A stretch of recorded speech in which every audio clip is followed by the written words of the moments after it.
That's exactly right. Gary Bull. Yeah. Good morning. It's 9 a.m. Monday, October 9th, 2023. This is the Muscatine County Board of Supervisors. I'd like to call the meeting to order. First is to review the agenda.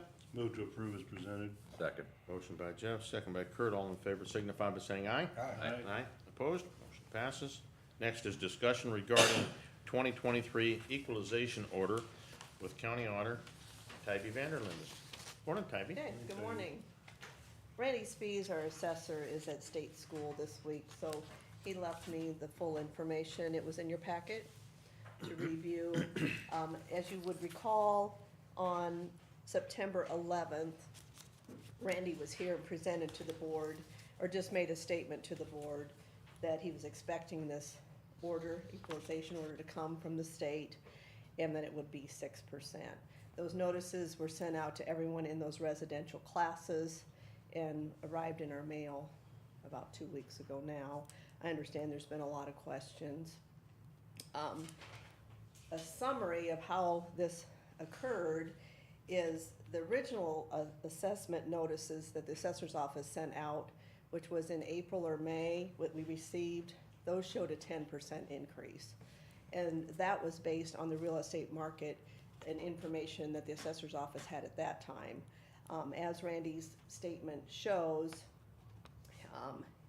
he had to adjust his levels based on additional sales that occurred and then had to be resent in for a new assessment of our county and those classes to the state, which then resulted in another 6% increase. So when you look at his third page in the packet, that's where he's showing under residential township, it is a page that looks like this. The 1.16, that's what includes that 6%, that all residential classes are up 16% now. So it was ordered by the state to send out that mailing with the postcards. So everybody that has their tax bill now is from 2022. This 6% will be next year on 2023. It affects That's the correct. 23 valuations, which none of the taxing bodies have seen, nor will they set levy rates until, but it's clearly something to watch because you're gonna see another pretty significant increase. And then you also don't know the effect of rollback. Right, and he did do an estimate on there, but it is just an estimate at this time.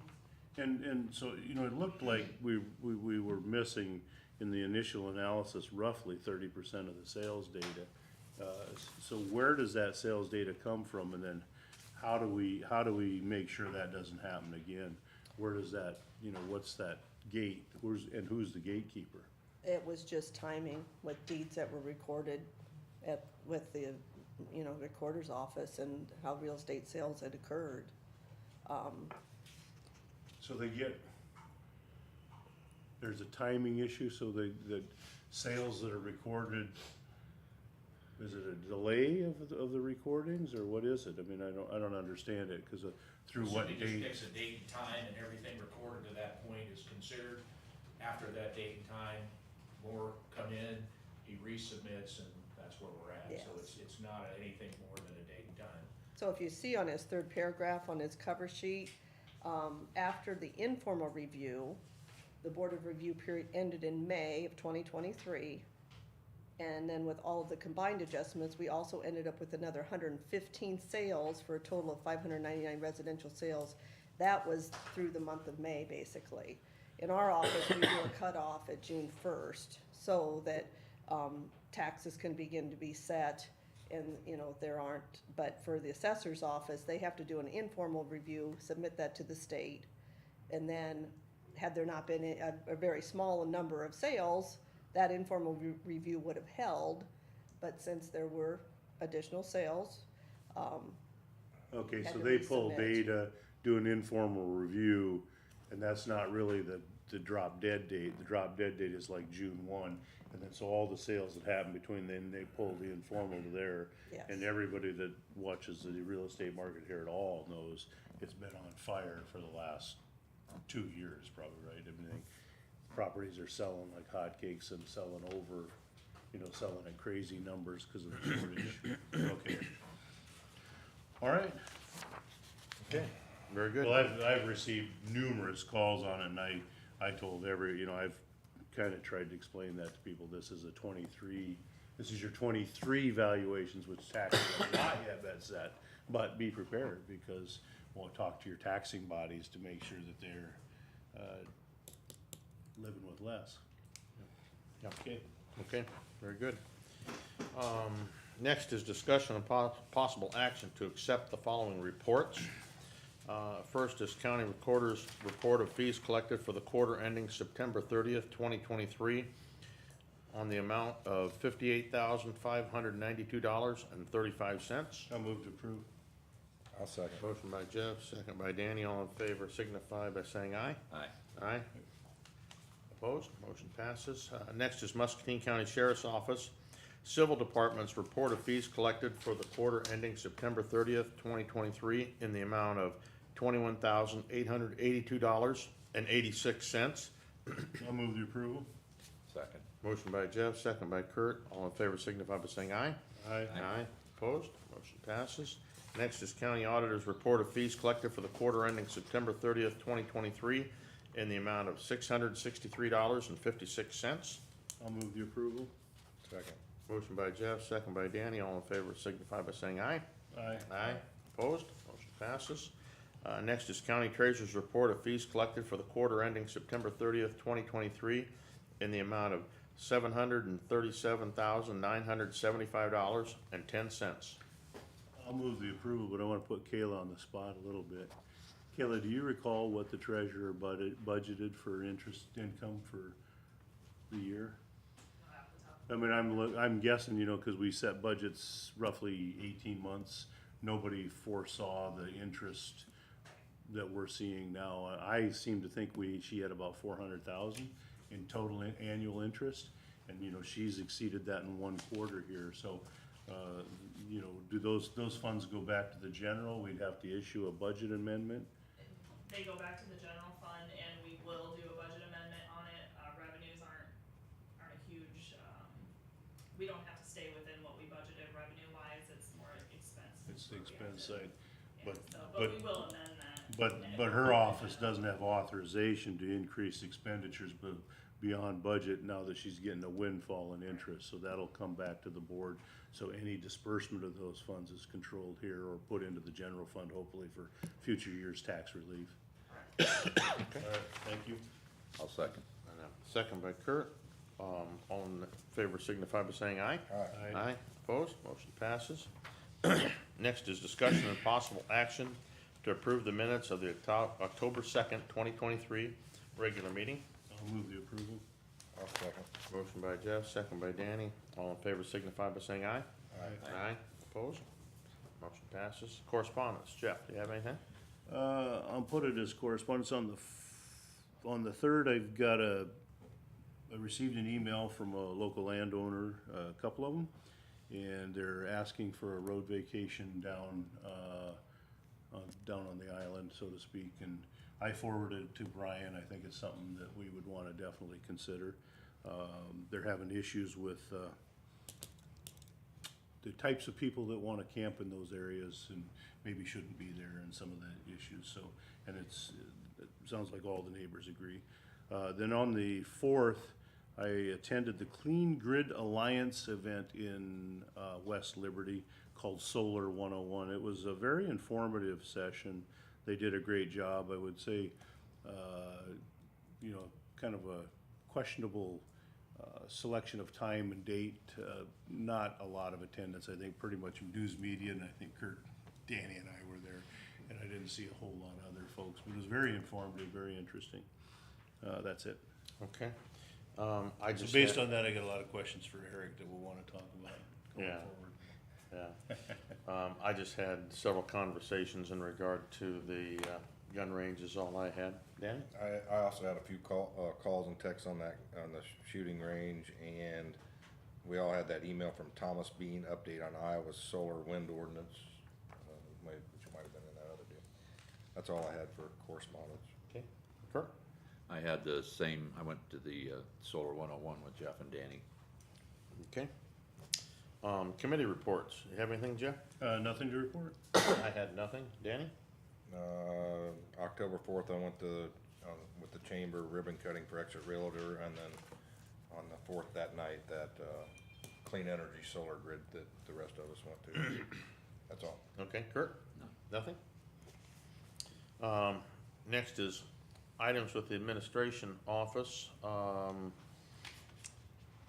First is discussion and possible action to approve resolution 10092301, transferring funds from the general basic funds to the secondary road fund. I'll move the approval.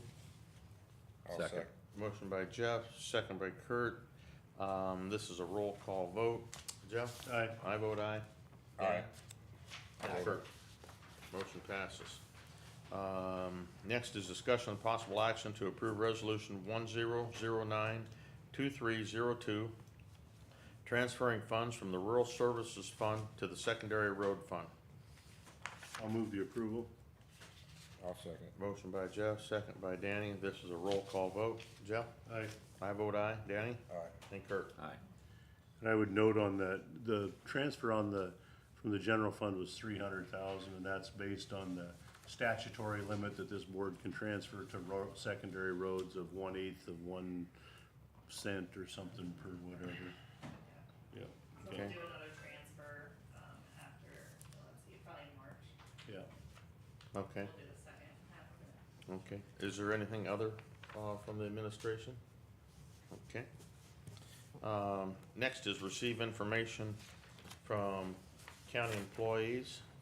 Do I have any county employee that wishes to address the board at this time? Seeing no one come. Eric probably doesn't, but I got a couple questions for you. Eric, one of the things in listening to this this Clean Energy Alliance group, and I don't know what our role here would be, and I just wanna think, you and Jim maybe think about this.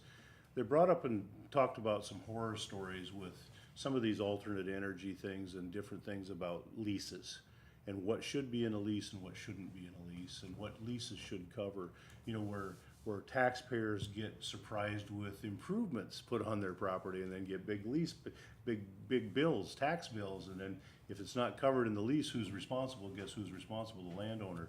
I don't know what our role is in making property owners aware of, you know, the things to think about and what we should do. I don't, you know, because quite frankly, we learned, I think, over there that there are some, you know, MISO, which is the grid operator that controls this area, has some plans. They're doing some things with substations in the area, and that is why we are seeing additional interest from generation operations.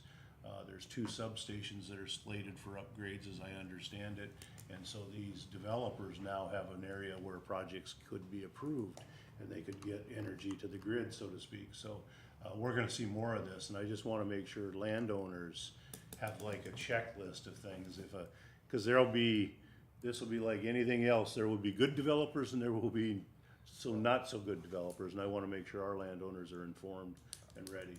Another point to bring up on that is in the decommissioning process, it's typically in every contract that I've seen that they will take care of the decommissioning to take it back to farm ground state, but it doesn't specify where or how they're going to, what they're gonna do with them solar panels, which could end up in our landfills, which could have issues with the heavy metals and things like that, that eventually we'll need to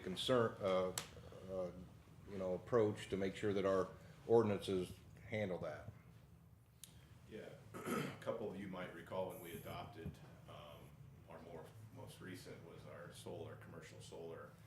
We had some discussions on how far into the weeds we wanted to get as a regulating body on the leases and the decommissioning plans.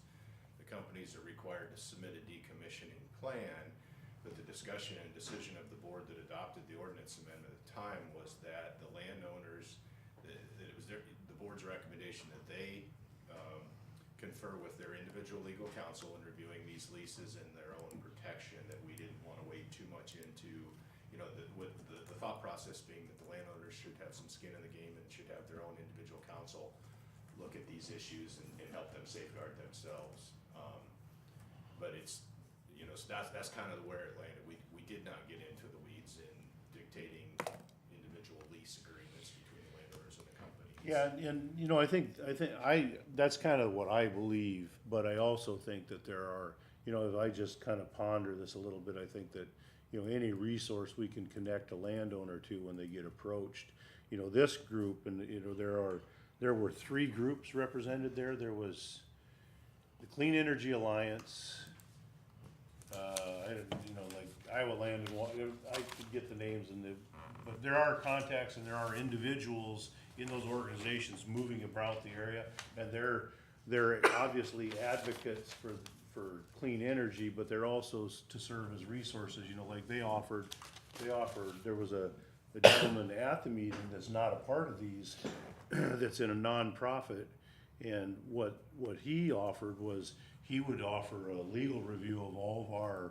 ordinances and give a, you know, come back and it's free of charge. It's like, well, I can't, there's no skin in the game there.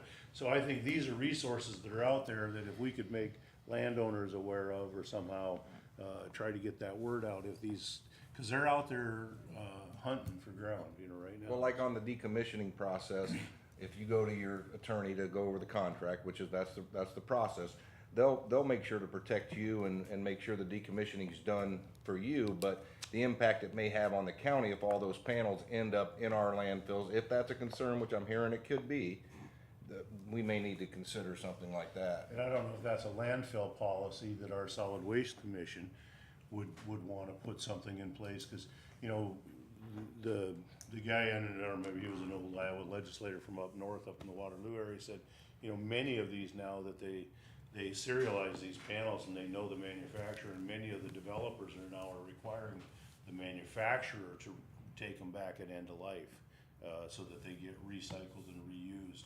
So, you know, those are things, but, you know, I know we didn't wanna get into the weeds that deep as a board to define the decommissioning plan, but clearly there's a lot of thought to be put into them. And it was kind of an interesting event. A lot of, you know, I guess it was small, it was probably okay, cause there was a lot of good Q&A. Some of the people there were asking some really good questions, and it was a good event. Well, that might certainly be something we can take a look at as far as, you know, the impact. You know, you're projecting out quite a few years, hopefully at the end of the life cycle, but certainly it's not hard to imagine that could be a pretty big burden if all of a sudden 1,200, 2,000 acres came up for expiration, and all of a sudden they're heading to our local landfill. You know, and that would be a pretty exponential growth in the probably tonnage per week that they normally see. What would the impact be? So we could look at that area. You just need to give me guidance if we want to wade into the weeds on individual, you know, decommission leases or. Well, there's always just more and more residential that are going up. If you keep an eye out there, they just keep adding them on a residential basis as well, and it all adds up. Residential and agricultural, you know, we don't get to permit or inspect agricultural other than, you know, we get notified and we try to pass the information on to emergency services for the fire departments so they know where the disconnects are, but there's been a tremendous amount, but fairly large ones with agricultural operations, from grain drying to livestock building, heating and energy generation. And this was all focused on utility level, utility scale, so they didn't really talk about implications, but I would guess, you know, a utility scale and a residential scale, the only thing is, you know, size, and it's scale, it's still the same stuff, and some of the thoughts might be. I think if it's determined that those going into our landfills, which is probably gonna be 30 or 40 years down the road on the commercial sites, and maybe residential too, that those, part of the ordinance should be that if it is a risk to send them to our landfills, that you're gonna have to have alternative methods and take them out of our county. Yeah, well, who's. Cause right now, I think they could just Who's throw it in on our the landfill, and that's who's on maybe the what solid they'll do. waste commission here? Is it probably Nathan, might be Nathan? I'm on the, You're I've on never the- had one meeting on it, though. Yeah, Nobody's so ever that, I approached mean, me. that'd be something that maybe the solid waste commission might wanna say to, you know, do we wanna, cause you know, like fluorescent light bulbs, right? You can't throw a fluorescent light bulb in the landfill. There's another disposal technique, electronics, and maybe if there's waste like this, that our solid waste commission should have a policy at least in place on how they deal with it, not necessarily saying somebody, but I would think if it's good for, the residential ought to be thinking about that too. But when thinking about it now, I know that we look at the impact to county infrastructure and construction time. Yeah. The engineer would be involved, but what about decommissioning time 30 years down the road? Are we holding them to the same standards to conduct a survey of the roads and bridges that would be needed, utilized to decommission, make sure we're adequately protected on the back end as well? So that's probably something we should look at for sure, on the, from a public infrastructure protection standpoint. Yeah, it was just, I guess the intent of all those types of issues, information, it doesn't hurt to get people and listen to what's going on and kinda look at, I wasn't concerned, it was more of the landowner side, but then you start thinking about, well, we are responsible for the landfill, it is a county landfill. And, managing any impacts that landfill has on water and soil, and it's our responsibility and therefore the taxpayer's responsibility. So we need to be careful of it. Yeah. All right. I'll try to, I've been out of town, so I collected a few cards, I'll send you those contacts, Eric. Okay, thanks, Eric. Any other county employees wish to address the board? Seeing no one. Receive comments from the public. Do I have anyone from the public that would like to speak?